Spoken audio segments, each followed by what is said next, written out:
If you've been using opioids on a near daily basis for a couple of weeks or more, odds are you might experience withdrawals when you discontinue using them. Opioid-related withdrawals are a natural part of using opioids. As your body builds up tolerance, meaning higher and higher ability to take in opioids without developing consequences, your body becomes dependent on having them in your system. When opioids are not in your system, you develop these symptoms of withdrawal. They can range from yawning, feeling tired, irritable, anxious, to symptoms as severe as nausea, vomiting, and diarrhea. All of these in conjunction can make a person feel terrible, make you feel like you're dying. Opioid-related withdrawals do not kill people, but they are important to treat. And so one of the first steps is to understand why you're going through withdrawals. If you're experiencing withdrawals in the setting of opioid use disorder, it's important to talk with your prescriber about opportunities to initiate treatments that will prevent opioid withdrawals. This can be medication like buprenorphine or methadone, which helps stabilize defects in the opioid system. If your doctor is prescribing you opioids and you're using them appropriately, but you're experiencing withdrawal symptoms in between uses, it might be time to cut back.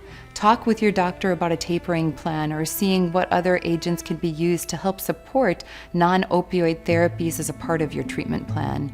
Remember, opioid withdrawals can be painful, but they don't kill.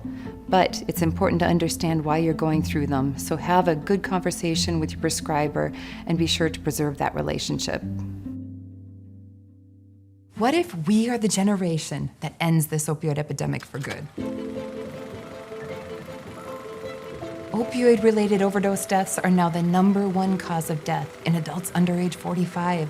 Their influence has been so great, they're even reducing the American life expectancy.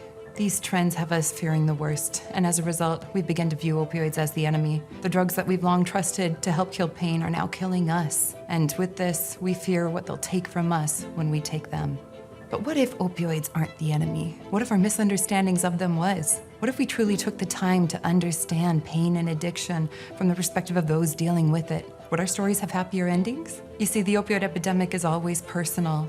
I lost my own nephew, just 24 years old, after sustaining a head injury in a skiing accident, unable to live with the pain anymore and unable to navigate the medical system, to suicide. You see, the opioid epidemic is a story about all of us. It's about the people we love, the people we've lost, and the people we fear losing. Medical providers can't prescribe us out of the opioid crisis. Government agencies can't regulate us out of it. Drug treatment programs can't counsel us out of it. It is time that we start to fight the myths about opioids instead of the drugs themselves. What would the world look like if we were equipped with the information on how to use opioids wisely, store them safely, avoid their risks, and reverse their problems? It's time we turn our attention away from the battle against opioids and instead put our focus on the people who may truly benefit from their use, or those who are facing their consequences. What if we all work together? Hope is in sight, and this crisis is ours to end. This can be the generation to do it. That ending must include you.